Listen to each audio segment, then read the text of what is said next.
Assalamualaikum warahmatullahi wabarakatuh. Waalaikumsalam warahmatullahi wabarakatuh. Oke, bagaimana kabar kita semua? Oke, jadi sebelum memulai pembelajaran, saya persilakan kepada ketua kelasnya untuk disiapkan, dipimpin bersama dan dilanjutkan dengan kegiatan literasi Al-Quran. Oke, silakan. Perhatian. Siap. Perhatian. Siap. Duduk siap. Gerak. Memberi salam. Assalamualaikum warahmatullahi wabarakatuh. Waalaikumsalam.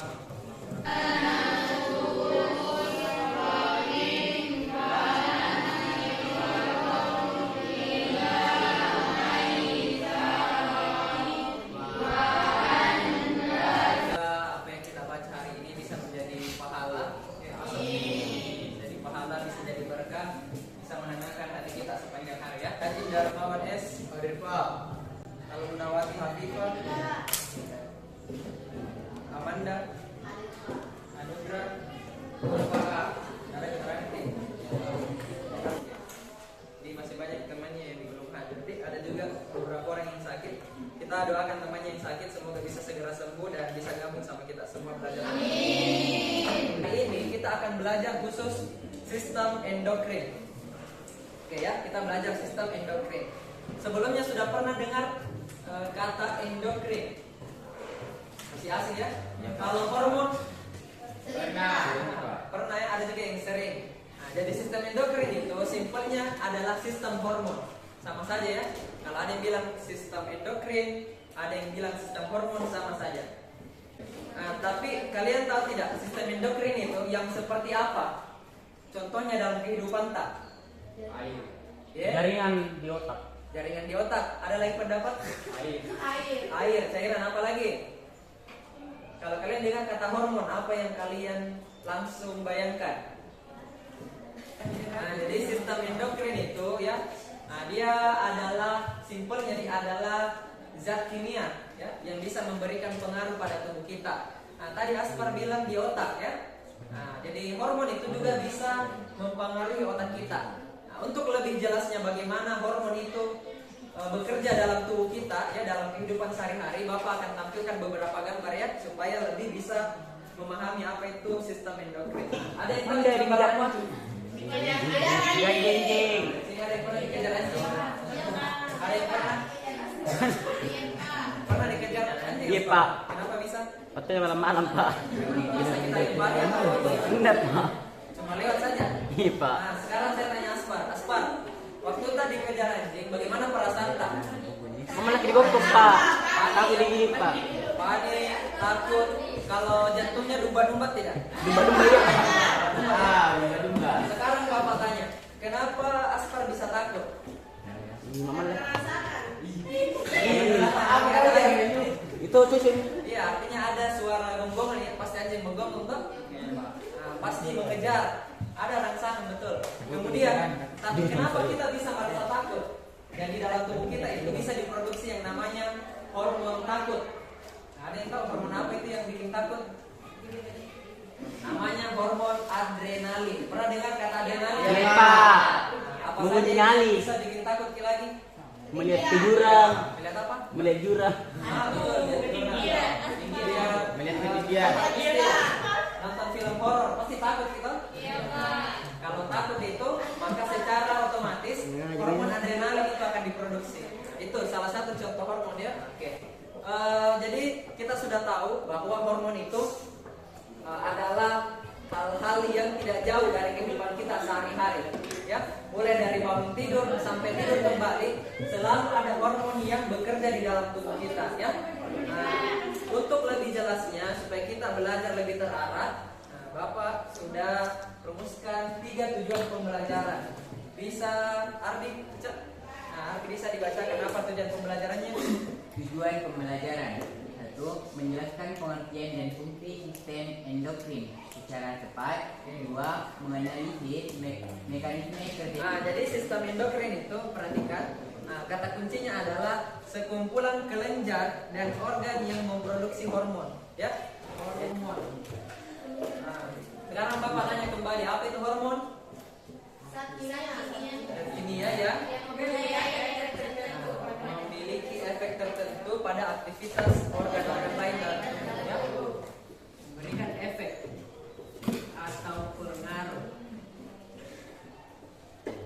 Pengaruhnya apa saja banyak ya, kayak tadi contoh-contohnya kita mengantuk, kita merasa takut, kita merasa lapar ya.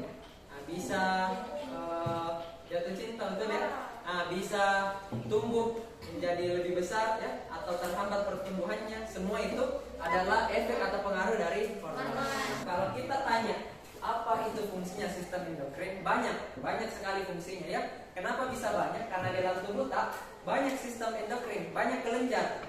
Nah, dan setiap kelenjar itu menghasilkan hormon yang berbeda-beda.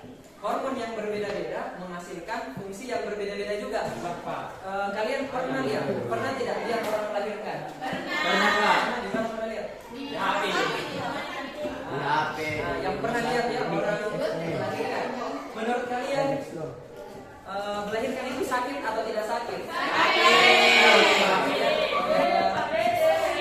Ibunya bapak itu di rumah juga praktik melahirkan ya. Jadi ada praktik bidan di rumah. Jadi awal-awal waktu berdirinya itu praktik bidan di rumah hampir setiap malam. Ya, perhatikan dulu. Hampir setiap malam. Bapak itu kayak sedih sekali. Kenapa sedih? Karena hampir tiap malam saya dengar ibu-ibu itu kesakitan kasihan. Teriak-teriak. Kenapa bisa teriak? Ya bayangkan begini. Kalau secara logika ya bapak katakan tidak masuk akal. Tidak masuk akal. Bayi yang ukurannya begini, ya? Ya, Pak. Tidak mungkin sebesar sekali. Kalian langsung tidak mungkin. Pasti begini dulu. Tapi begini pun ibu masih tidak masuk akal menurut bapak ya. Bisa keluar dari rahimnya ibu tak? Ya, tidak masuk akal. Tapi karena ada kuasanya Tuhan di sana, Ya, Pak. ada kuasanya Allah Subhanahu Wa Taala, Dia menghasilkan yang namanya hormon. Ada hormon namanya hormon oksitosin juga. Nah, dia itu akan melenturkan rahim. Nah, dari yang tidak bisa keluar akhirnya jadi elastis. Elastis akhirnya ya bayi yang sebesar itu bisa keluar dari rahim kita.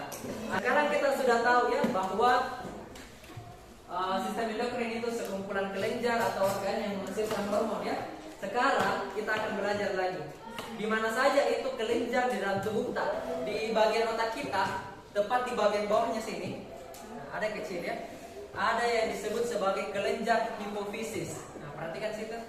Ya, kelenjar hipofisis. Nah, ada kelenjar hipofisis. Nah, di sampingnya lagi hipofisis bagian belakang ada hormon yang namanya pineal. Turun lagi. Nah, ada kelenjar di sini nih. Dia ini kelenjar yang jauh di mata tapi dekat di hati. Kelenjar apa itu, ada yang tahu? Apa itu di dekatnya hati? Di dekat hati ya, hati ini. Nah, di bawahnya hati ada yang tahu kelenjar apa? Kelenjar cinta. Apa? Pankreas, betul ya, pankreas. Anak Eka. Nah, Eka, kalau kelenjar yang berada di atasnya ginjal, adrenal ya. Satu orang lagi. Amanda, Pak. Ya, Amanda. Apa? Ginjal. Selanjutnya bagaimana mekanisme kerjanya di dalam tubuh kita ya? Bapak akan tampilkan satu video ya.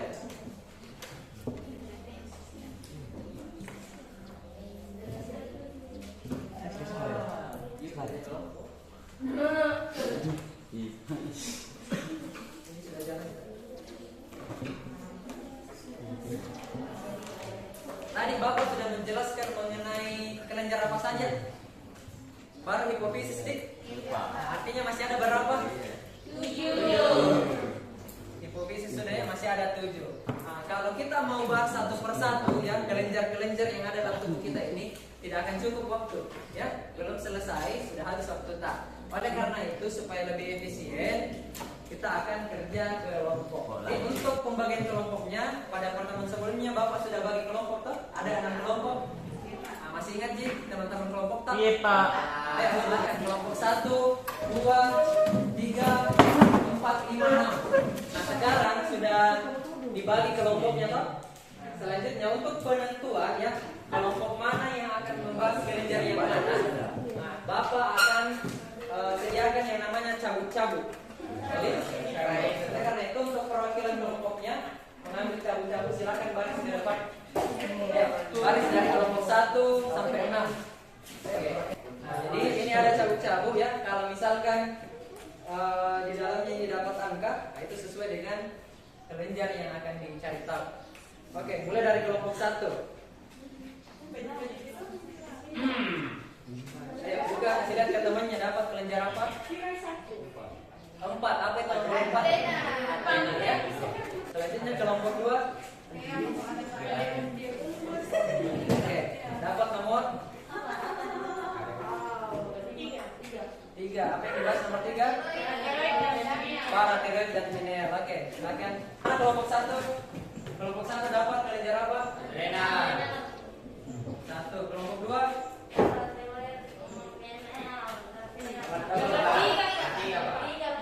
Kelompok 3? Kelompok 4? Kelompok 5? Kelompok 6? Pankreas. Pankreas. Oke, jadi semuanya sudah dapat ya. Bagaimana bentuk tugasnya? Nanti kalian tuliskan di kertas selembar ya, di kertas HVS. Kemudian buat kolom di bawahnya 2. Nah, di bagian kiri itu hormon. Ya Pak. Tuliskan ya. Hormon apa saja yang diproduksi? Ya, kalian list 1, 2 dan seterusnya. Kemudian setiap hormon itu apa fungsinya?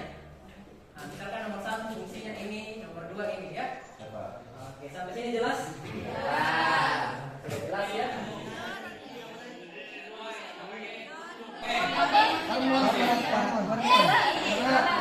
Ada waktunya sampai jam berapa ini?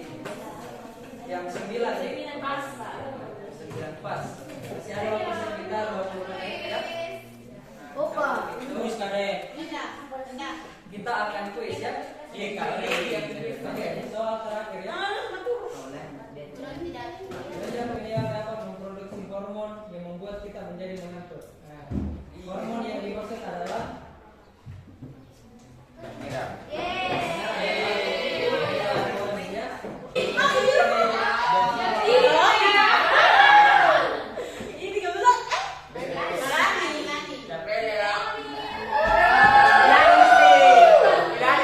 Kalau yang game sebelumnya siapa yang Lagi nih Pak. Lani lagi.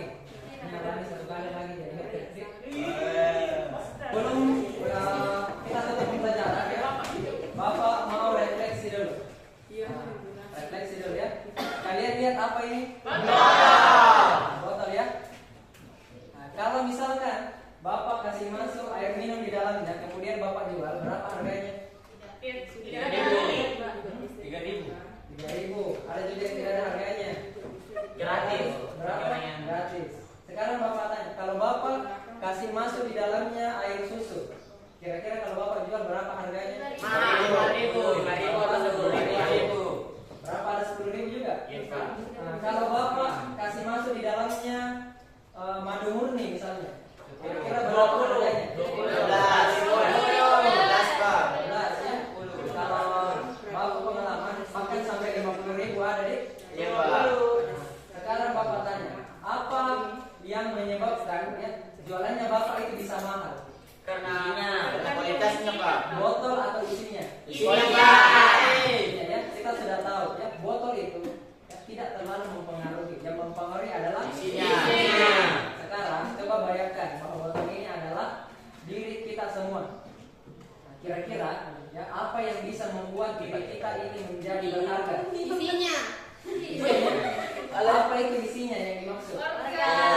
Organ ya, meskipun organ berharga ya kalau dijual. Tapi bukan itu intinya. Nah, yang paling benar adalah bagaimana nilai kita. Nilai kita itu ditentukan oleh sikap kita, hati kita, perlakuan kita, kata-kata kita, tutur kata kita. Jadi, percuma itu orang bagus tampilannya kalau hatinya tidak baik. Ya Pak. Nah, tapi belum tentu juga ya tidak bagus tampilannya, tapi ternyata di dalamnya baik. Ya? Nah, jadi oleh karena itu Bapak berharap semua Ya, bukan cuma baik secara tampilan, ya, tapi juga bisa belajar untuk memperbaiki dari dalam diri, memperbaiki sikap, karakter dan lain sebagainya. Oke, saya kira itu untuk hari ini.